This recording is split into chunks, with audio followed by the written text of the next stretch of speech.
fil rouge. C'est l'enquête sur la paracha de la semaine. Cette semaine, parachat Vaera El Moshe. El Abraham, pardon. Si on connaît plus ces classiques, bien. Nous avions laissé le fil du récit sur un état quasi délétère de consternation générale. C'était Parashat Shemot. C'était la naissance de la vocation de Moïse et puis les premiers écueils, les premiers échecs. C'est ici que nous allons le retrouver, toujours aussi sceptique, toujours aussi dubitatif, mais nous observerons deux temps dans cette paracha. D'abord la veillée d'armes, les négociations qui n'en finissent pas, et ensuite l'action elle-même directe qui se déroulera à travers les 10 plaies, en tout cas les 7 premières, puisque les 3 dernières, nous les garderons pour la paracha de la semaine prochaine. Alors, reprenons, ou plutôt déplions ce que la paracha nous raconte. Je disais que la semaine dernière, nous étions restés dans l'expectative. Rappelez-vous, un pharaon, au départ sans méchanceté, il est tout neuf, lui il ne connaît pas, mais qui se braque par l'effet des annonces trop brutales. Le peuple qui était confiant au début est en rupture avec Moïse et Aaron, il est complètement échaudé, et même Moïse se plaint à Dieu. C'est un peu lui, Dieu, qu'on peut tenir pour responsable de tant de maladresse, responsable entre guillemets, puisque la stratégie est maintes fois retoquée. Alors, là, la vocation de Moïse va d'abord être renouvelée. Il y aura 2 révélations, on peut dire 2 prophéties. Dans la première, Dieu s'identifie d'abord à Moïse, je suis l'Éternel. Sous-entendu peut-être, l'Éternel du buisson, celui que tu avais vu précédemment. Donc là, on est en Égypte, il s'agit de renouer et de repartir sur une nouvelle réalisation.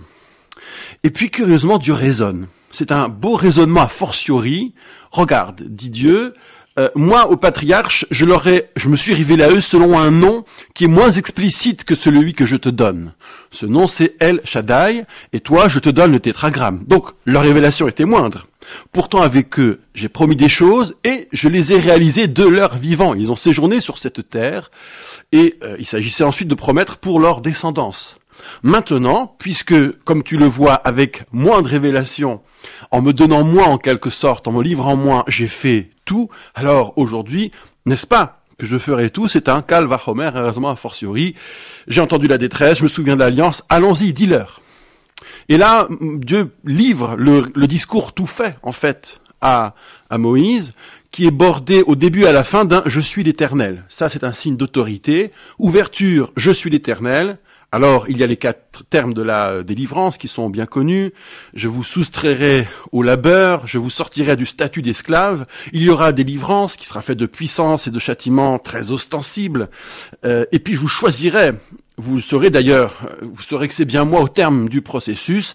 Et ensuite, je vous amènerai sur la terre que j'ai juré de donner aux patriarches et à leurs descendants. Je suis l'Éternel.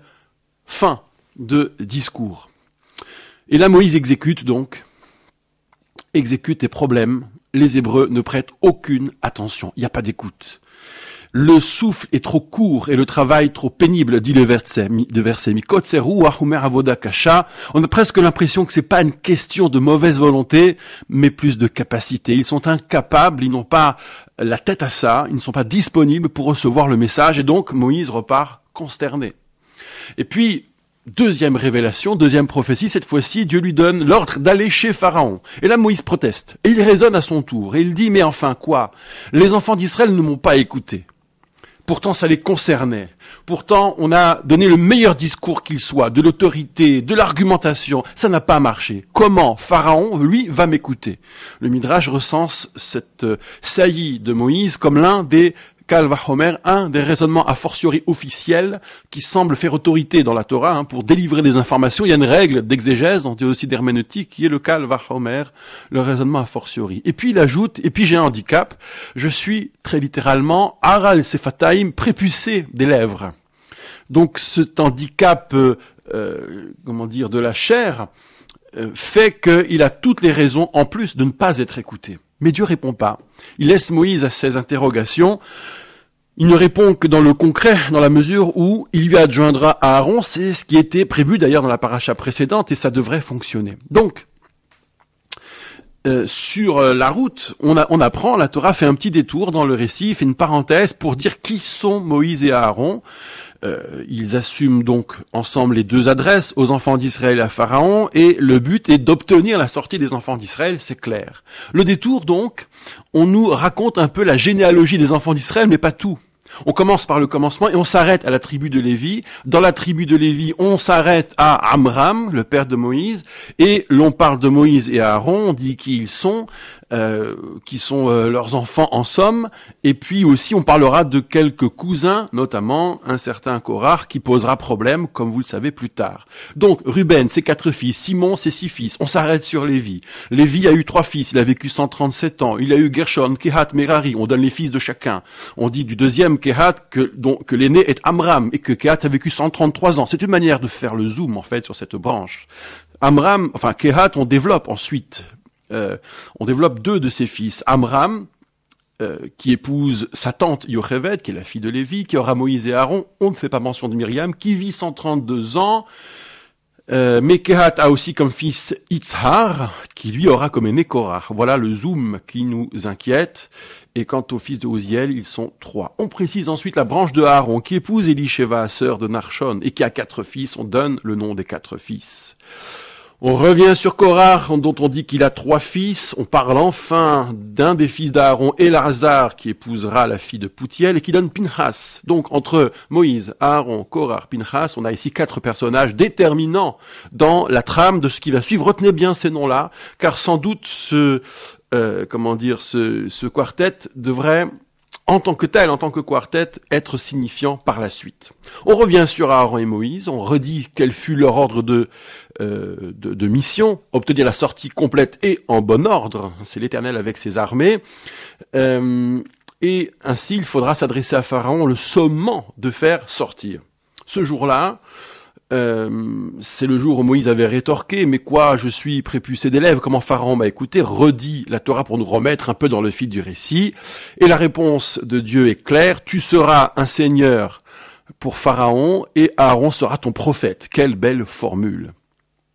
Et donc, il s'agira que toi, Moïse, tu parles à Aaron, qu'Aaron parle à Pharaon, et somme de vecteurs, ma foi, l'information devrait se passer, vous verrez qu'à la fin, il lâchera tout.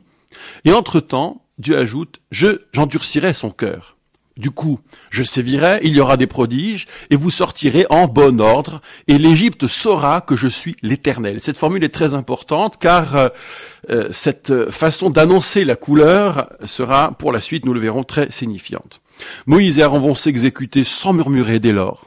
Moïse a 80 ans, Aaron en a 83, et on n'entendra plus parler de scepticisme, de doute. Cette fois-ci, ce sera, et juste après la pause, l'action directe.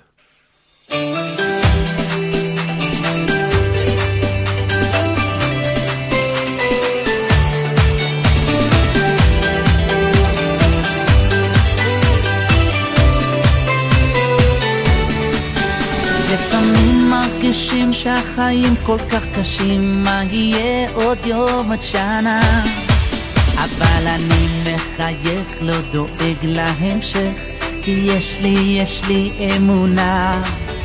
לפעמים מרגישים שהחיים כל כך קשים, מה יהיה עוד יום עוד שנה, אבל אני מחייך, לא דואג להמשך, כי יש לי אמונה. אני מאמין בניסים, אני יודע שיש אלוקים, והוא בורא עולם, הכוח של כולם, שומע את קולי. אני מאמין בניסים, אני יודע שיש אלוקים, והוא בורא עולם, הכוח של כולם, ישלח לי את ישלח לי את הנס שלי.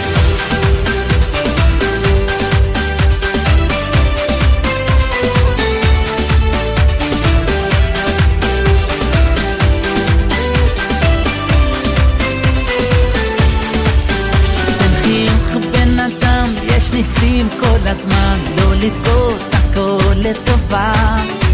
אסור לך להתייאש, רק תמשיך לבקש, תשמור, תשמור את התקווה. תן חיוך בן אדם, יש ניסים כל הזמן, לא לבכות הכל לטובה. אסור לך להתייאש, רק תמשיך לבקש, תשמור, תשמור את התקווה. אני מאמין בניסים, אני יודע שיש אלוקים, והוא בורא עולם, הכוח של כולם, שומע את קולי. אני מאמין בניסים, אני יודע שיש אלוקים, והוא בורא עולם, הכוח של כולם, ישלח לי את הנס.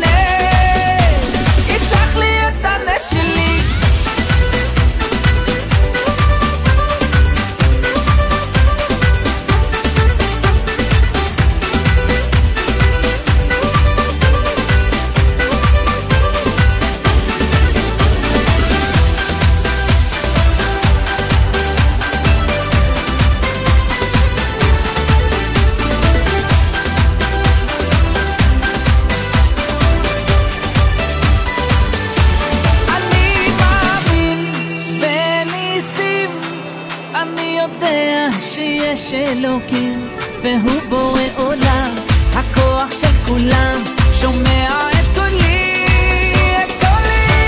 אני מאמין בניסים, אני יודע שיש אלוקים והוא בורא עולם, הכוח של כולם, ישלח לי את הנס, ישלח לי את הנס שלי. Vous êtes sur Radio Kol Shalom, c'est l'émission Fil Rouge sur la fréquence juive 100 FM. Fil Rouge, c'est l'enquête sur la section hebdomadaire, la lecture hebdomadaire de la Torah. Cette semaine, nous sommes dans la deuxième section du livre de l'Exode. Le livre de l'Exode, c'est Shemot. Et cette section s'intitule Va'era, je me suis montré. Et nous avons déplié déjà le premier mouvement de cette paracha, c'est très symphonique d'ailleurs, à savoir la veillée d'armes. Maintenant, plus d'hésitation, plus d'atermoiement, c'est l'action directe, sans connotation aucune, quoique. Il y a d'abord une première épreuve de force. Avant les 10 plaies, il y a la séquence du bâton, qui est bien connue. Puisque Dieu dit à Moïse et à Aaron, il anticipe un peu, si Pharaon vous demande un prodige, Moïse dira à Aaron de jeter ce bâton qui se fera serpent, et l'exécution se passe comme prévu. Il y a une réplique. Pharaon convoque les sages et les mages, alors ne quittons pas des yeux ces personnages, les mages de l'Égypte, qui reproduisent d'ailleurs, tous avec leur bâton, le même prodige, qui deviennent donc serpents, mais le bâton d'Aaron avale les leurs. C'est intéressant, on ne dit pas que le serpent d'Aaron avale les leurs, mais le bâton d'Aaron avalait les bâtons des mages de l'Égypte. Du coup, le cœur de Pharaon s'endurcit, comme Dieu l'avait indiqué.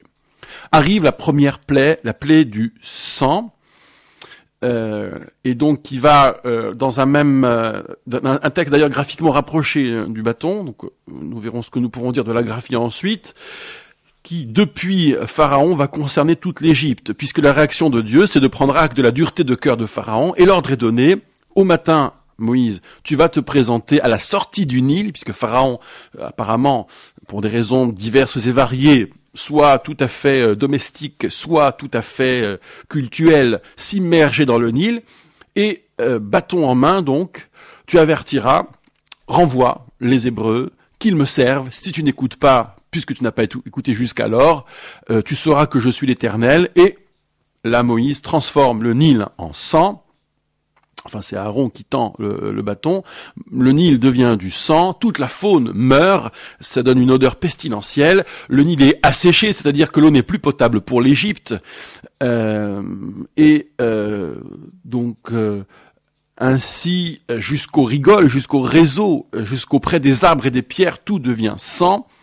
La réplique des mages, puisque Pharaon endurcit son cœur, c'est d'abord de parvenir à aussi transformer l'eau en sang. Ce faisant, donc Pharaon repart tout à fait indifférent, retourne à son palais. Donc l'effet aurait été quasi nul, mais les Égyptiens, eux, de leur côté, creusent en bordure pour trouver de l'eau. Donc il y a déjà un petit différentiel. Les Égyptiens dans la détresse et Pharaon indifférent. 7 jours se passent ainsi, vous imaginez un petit peu. Puis la plaie suivante, les grenouilles. Alors, Dieu demande que l'on avertisse Pharaon. Il refusera et son territoire sera frappé par les grenouilles. Il y en aura dans le Nil, dans le lit, dans son lit, dans son four, dans sa pâte, chez tous ses sujets. L'ordre d'action, cette fois-ci, est donné. Donc toujours Dieu à Moïse, Moïse à Aaron. Étends ton bâton sur une source d'eau, sur les sources d'eau, et fais monter les grenouilles sur tout le pays. Exécution, et les grenouilles recouvrent le pays. Les mages répliquent, mais ils ajoutent des grenouilles aux grenouilles. Donc oui, ils savent faire, seulement ils ne savent pas apporter la solution. Du coup, Pharaon convoque Moïse et Aaron, demande d'intercéder auprès de l'Éternel, qu'il retire les grenouilles. Donc la petite nouveauté. Et j'envoie le peuple pour qu'il sacrifie, etc. Mais la réponse de Moïse à Pharaon, elle est encore très déférente, sois supérieur à moi, hitpaer alai, montre donc ta superbe. Tu veux qu'on retire les grenouilles quand? Quand veux-tu qu'on les ramène au Nil? C'est toi qui décides. Et Pharaon répond, eh bien demain. Et Moïse répond, ainsi il en sera fait pour que tu saches qu'il n'y a pas comme l'Éternel, notre Dieu. Donc les grenouilles se retireront et demeureront dans le Nil, tout un symbole. L'exécution se fait donc ainsi. Moïse implore Dieu qui, entre guillemets, s'exécute. Les grenouilles meurent partout, donc la terre est tout à fait asséchée, c'est-à-dire nourrie de putréfaction en réalité, elle devient inaccessible. Mais revirement de Pharaon, qui, constatant le soulagement général, endurcit son cœur comme prévu. Puis c'est la plaie d'époux, alors c'est un peu le même scénario, quoique il n'y a pas d'avertissement. Il y a juste ordre de mission, Dieu à Moïse, Moïse à Aaron, étends ta main, frappe la poussière du pays qui deviendra poux dans tout le pays. Exécution, les poux se répandent sur l'homme comme la bête, les mages tentent mais n'obtiennent rien. Ils ne produisent rien, ils ne retirent rien, et les mages disent à Pharaon, pour la plaie des poux c'est la troisième, Etzba Elohim hi, c'est le doigt de Dieu. Le cœur de Pharaon s'endurcit pourtant et n'écoute pas. Alors ni ses protagonistes, ni Moïse et Aaron, mais sans doute pas les mages non plus, tout ça comme prévu. Ensuite, les bêtes féroces. Alors là, il y a un tournant évidemment dans les plaies. Hein. C'est pas une calamité faite d'insectes ou d'éléments petits, si j'ose dire, mais bien d'animaux conséquents qui vont atteindre des vies et causer des dommages d'autant plus terribles. L'ordre d'avertissement est très nourri. Dieu qui parle à Moïse, c'est lève-toi, tiens-toi devant Pharaon à la sortie du Nil, et dis-lui bien, ainsi parle l'Éternel, renvoie, qu'il me serve, sinon j'envoie chez toi et tes sujets, etc. Les fameuses bêtes féroces. Mais, je distinguerai, dit Dieu, la terre de Goshen, là où vivent les Hébreux, eux ne seront pas touchés. Que tu saches que je suis l'Éternel au sein même de la terre, et que j'interviens là, ici, sur ton terrain. Et cette distinction en sera la preuve dès demain. Exécution, c'est Dieu entre guillemets qui s'exécute dans le palais, puis les maisons, les bêtes féroces, tout le pays est dévasté. Pharaon convoque Dieu et dit allez-y, allez sacrifier, mais ici, sur place. Moïse répond que c'est pas possible, l'Égypte ne le supporterait pas, ce spectacle de sacrifice d'animaux serait répugnant. Il demande de sortir le temps d'une distance de 3 jours de désert pour faire ce sacrifice.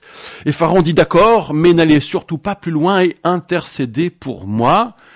Et Moïse change de ton, d'accord, tout disparaîtra demain, mais attention, pas de revirement. Et là, c'est tout de suite moins aimable. Exécution, prière de Moïse, et Dieu, entre guillemets, s'exécute, il ne reste plus une belle féroce, mais Pharaon endurcit son cœur. Arrive, la plaie de la peste. Ordre d'avertissement, toujours pareil, de Dieu à Moïse, donc c'est à peu près le même discours, c'est la main de Dieu qui frappera sur les animaux domestiques. Ce sera une peste sévère, mais les animaux d'Israël et ceux de l'Égypte seront distingués et Dieu offre un délai, ce sera demain. Donc la maîtrise est totale dans le temps comme dans l'espace. Exécution par Dieu, et là Pharaon fait réaliser une enquête. Il fait vérifier qu'à Goshen, aucune bête d'Israël n'est morte. Mais tout de même, il endurcit son cœur et cette enquête-là arrive, vous le verrez, à point nommé. Puis ensuite, il y a une autre séquence, c'est les 2 dernières plaies de la paracha, donc la 6 et la 7, les ulcères et la grêle. On a presque le sentiment, selon certains exégètes, que Pharaon n'a plus de libre arbitre. Ça, c'est une grille de lecture sur laquelle il nous faudra revenir, parce que dans le texte, elle n'est pas évidente, mais néanmoins, elle est très signifiante. Alors les ulcères, pas d'avertissement. Dieu donne directement à Moïse de dire à Aaron l'ordre d'action. Remplissez vos mains de cendres de fournaise et que Moïse jette au ciel, donc c'est lui qui agit, devant Pharaon, cette poussière, cette cendre, qu'elle se répande partout et sur l'homme comme l'animal, il y aura des ulcères. Exécution. Et les mages, cette fois-ci, alors non seulement eux, ils sont bien sûr largués depuis un moment, mais ne tiennent même pas devant Moïse et Aaron, alors soit parce qu'ils ont honte, ils sont disqualifiés définitivement, soit parce qu'ils sont eux-mêmes atteints par les ulcères. Mais la Torah prend soin de dire que les mages ici sont incapables de tenir. Et Pharaon endurcit son cœur, toujours pareil, arrive enfin la grêle, ordre d'avertissement, cette fois-ci, de Dieu à Moïse, lève-toi tôt et va devant Pharaon, qu'il renvoie, et cette fois tous mes fléaux vont frapper à ton cœur, dans ta cour, dans ton peuple. Donc là, le ton est encore plus menaçant. Que tu saches qu'il n'y a pas comme moi sur toute la terre. Et la peste, d'ailleurs, la plaie qui vient avant les ulcères, aurait dû vous décimer. Mais quoi? Je vous ai maintenu pour le spectacle, pour vous montrer ma puissance. Cet élément est très important. Il faudra qu'on raconte. Donc là, il y a un long discours, en fait, qui fait écho au tout premier discours qui n'avait pas marché. Rappelez-vous, dans la première partie, qu'on raconte mon nom dans tout le pays. Et puisque tu persistes dans le refus, il y aura une grêle inédite pour l'Égypte qu'elle n'a jamais connue depuis qu'elle existe. Rassemble donc ce qui te reste et tout ce qui est dehors succombera.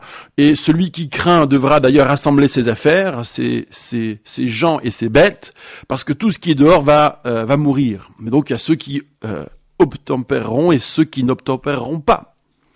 Ordre d'action, cette fois-ci de Dieu à Moïse. Là, c'est Moïse qui agit et qui parle tout seul, d'ailleurs. Étends ta main vers le ciel, et là, tout sera frappé, l'homme, comme l'animal, comme la végétation.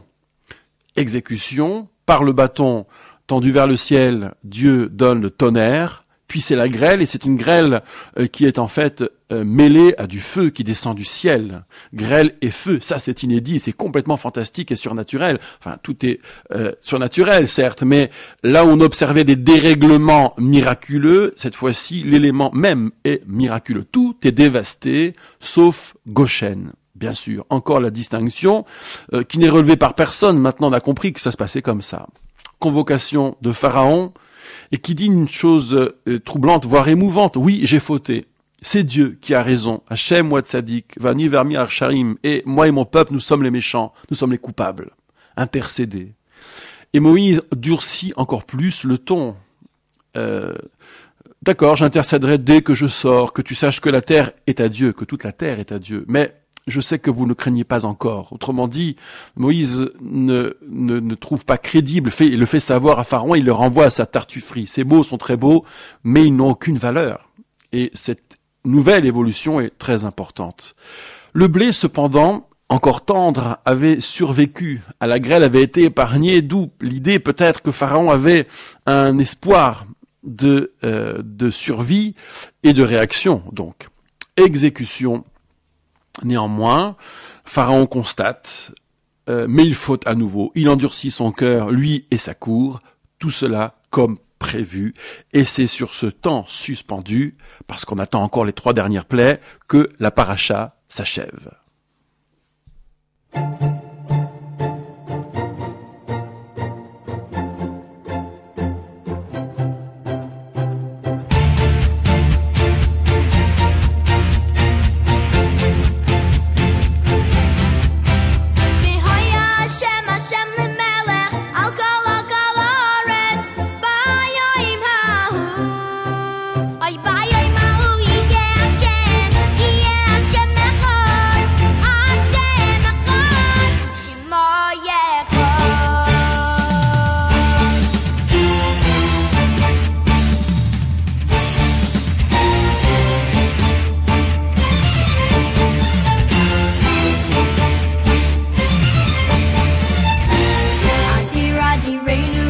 Hashem Adonenu, Oimo Adir Shimcha, B'chol ha'aretz Adir Adirenu. Hashem Adonenu, Oimo Adir Shimcha, B'chol ha'aretz Adir Adirenu. Hashem Adonenu, Oimo Adir Shimcha, B'chol ha'aretz Adir Adirenu. Hashem Adonenu, Oimo Adir Shimcha, B'chol ha'aretz.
Radio Kol Shalom 100 FM, vous êtes sur la fréquence juive de Grenoble et du Dauphiné. Nous réalisons l'enquête sur la section hebdomadaire, la lecture de la Torah de cette semaine, qui sera en entier lue demain matin Shabbat dans toutes les synagogues du monde. Et nous avons déplié la paracha, la veillée d'armes d'un côté, les premières plaies 7 sur 10 de l'autre.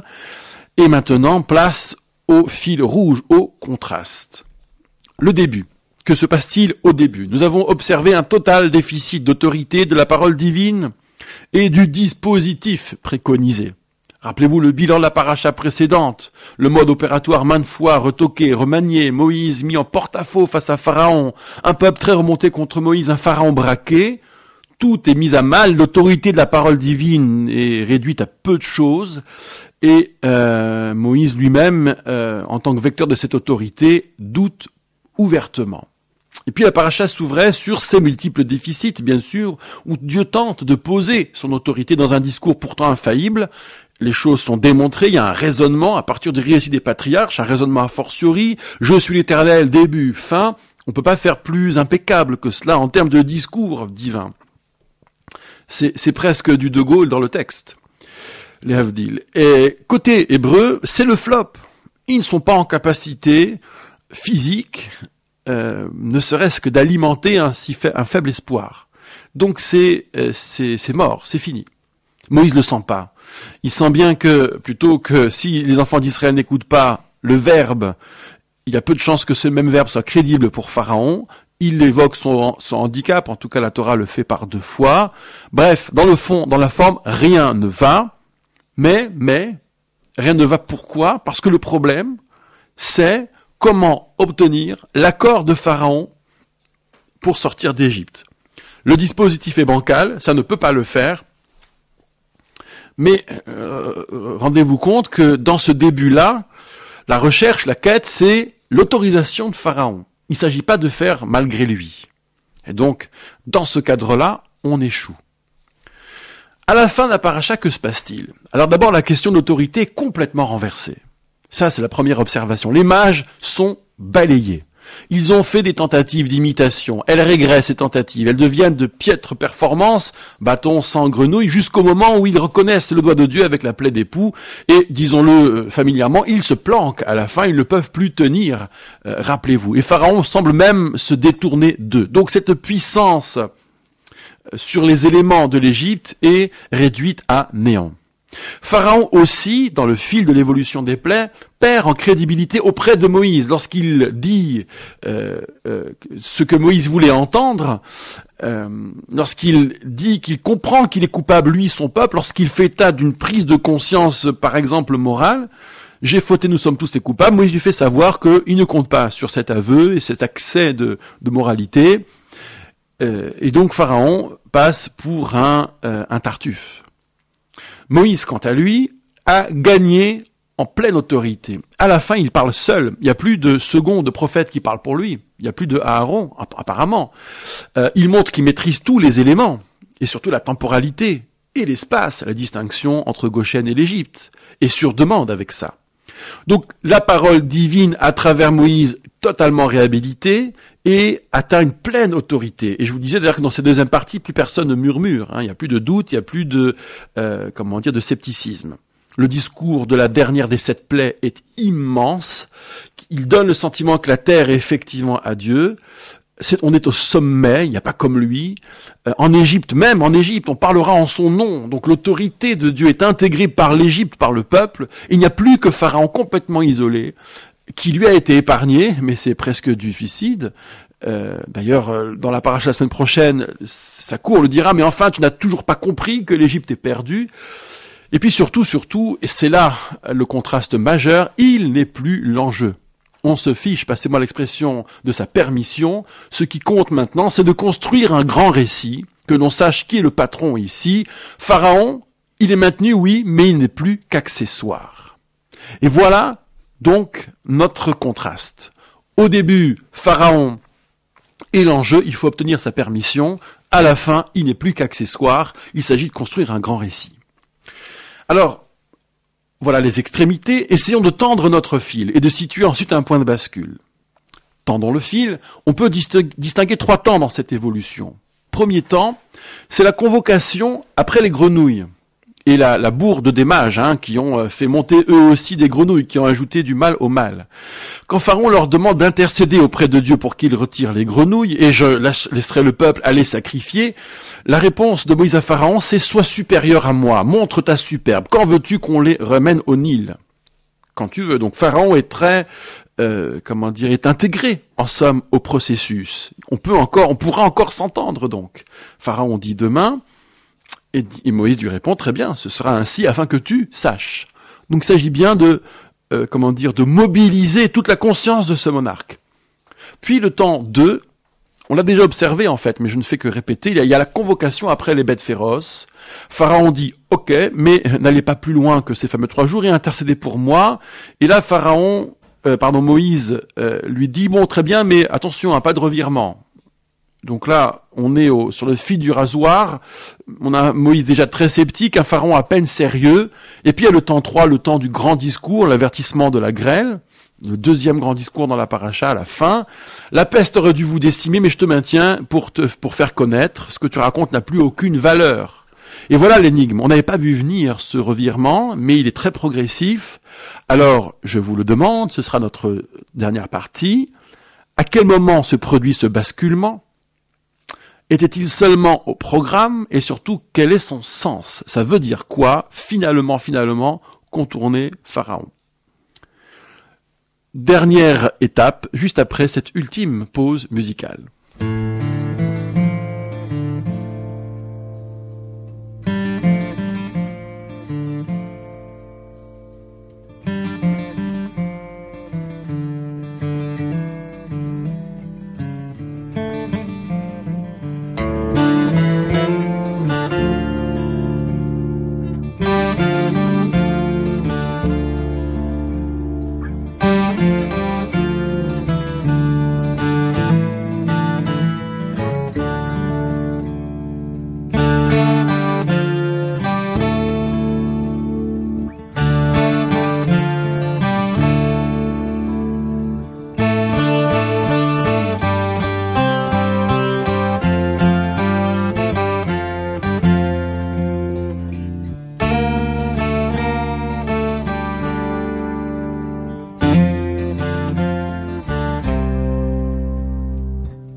כל המעשים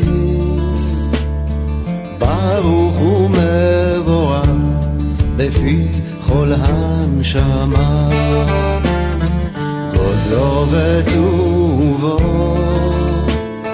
מעלה עולם דעת ותבונה סובבים הודו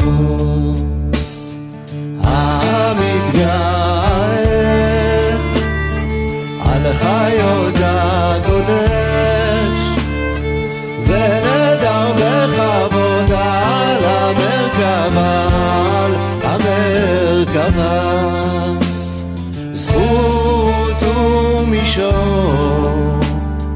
לפני חיסור חסד ורחמים מלא כבודו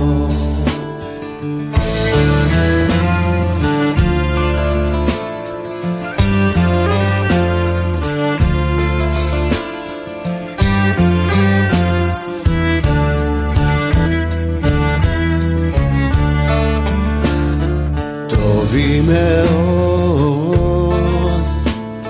שברם אלוהינו יצרם בדעת בבינה ובהשכל כוח וגבורה נתן בהם להיות מושלים בקרב תבל מלאים סיר ומפיקים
Troisième et dernier volet sur notre enquête sur la paracha de la semaine, c'était Fil Rouge. Enfin, c'est Fil Rouge. Nous êtes sur Radio Kol HaShalom. Vous pouvez nous suivre également sur les réseaux sociaux ou sur le site web de la radio.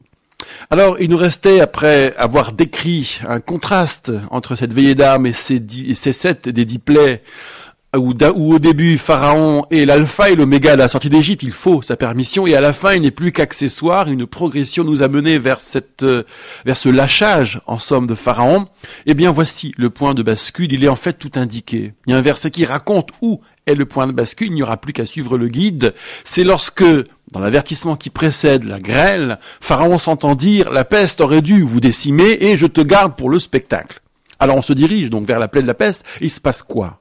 Il se passe que Pharaon fait inspecter, pour la première fois, en Goshen pour vérifier la distinction entre les Hébreux qui ne sont pas frappés et les Égyptiens qui sont frappés. Et cette distinction, d'ailleurs, c'était la deuxième.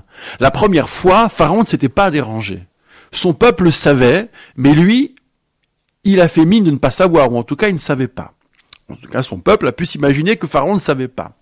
Donc, oui, ce lâchage de Pharaon a-t-il été annoncé? Oui, 1000 fois oui. Dans la reformulation de la vocation de Moïse, dans cette deuxième révélation au début de Paracha, juste avant de passer à l'acte, Dieu dit que son plan, il est en deux parties. Il y a un plan A et un plan B.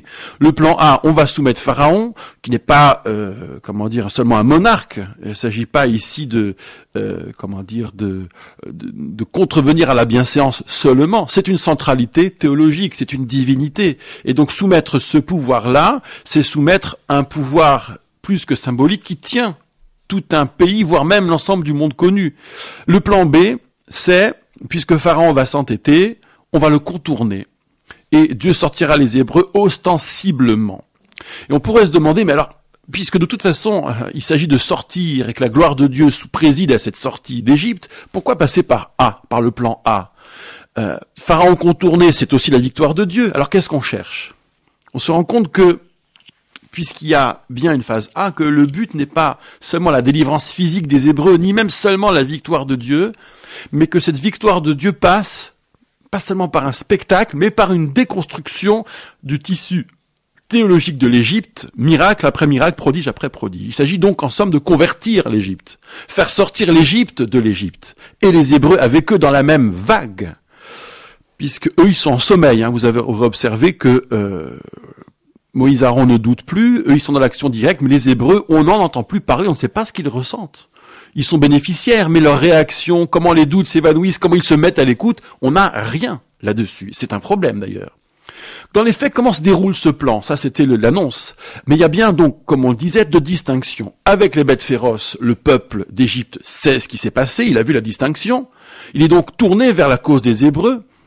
En tout cas, il est en passe de l'être, c'est-à-dire suivre le divin. Mais Pharaon, lui, on a dit, ne le vérifie pas. Il vérifie pas cette première distinction.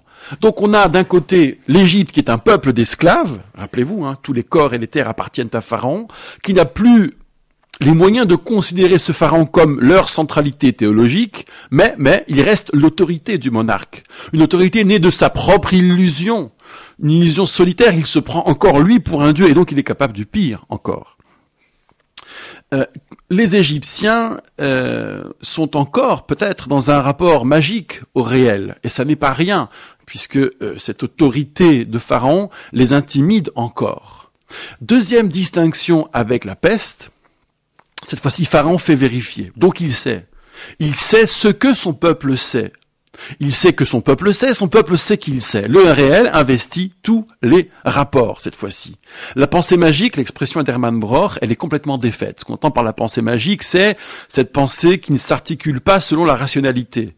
Ce discours qui se plaque sur le réel, qui nie le réel, et qui fait que l'homme parfois est aboli, qu'il n'apparaît pas. C'est un anté-humanisme. L'expression fort pour dire la soumission à la pensée magique, c'est Kotzer Ruach, l'esprit court, ou le court esprit, accru par la soumission des corps. Kotzer Ruach va de pair avec Avoda Kasha. Les deux expressions étaient concernaient les Hébreux, l'esprit court et le labeur difficile. Cet esprit qui était lui-même réduit chez les Hébreux. qui reste insensible au discours construit, à la parole d'autorité parce que rationnelle. Et enfin, donc, ce sera nos derniers mots. Quelle est la signification de ce revirement, de ce moment où Pharaon sait ce que son peuple sait, de ce moment où le réel s'installe? Eh bien, ce qui, dans une révolte, suivez mon regard, distingue l'émancipation de la barbarie, c'est justement cela. Le rapport au réel effectif d'une part, et surtout un rapport raisonné. La pensée magique où l'homme s'abolit, qui nourrit la barbarie, elle se nourrit aussi de la persistance d'un narratif constant, cette mythologie qui tenait toute l'Égypte. Donc à un moment donné, elle disparaît, mais il reste encore une distance avec le réel. On lui préfère la représentation, le monarque qui lui se prend pour un dieu et qui tient encore son peuple par l'autorité, même en l'absence d'un narratif. Kotser Ruach et Avoda Kasha, le court esprit et le dur labeur nous dit bien que même lorsque le corps se libère, fin de Avoda Kasha du dur labeur, il reste encore, et c'est peut-être le pire adversaire de notre humanité, l'adversaire du corps-esprit, c'est le court esprit. Et l'ennemi, plus que Pharaon lui-même, le véritable maître de l'esclave, c'est notre faiblesse d'esprit. C'était Fil Rouge. Je vous dis Shabbat Shalom et vous donne rendez-vous pour la suite de nos enquêtes la semaine prochaine.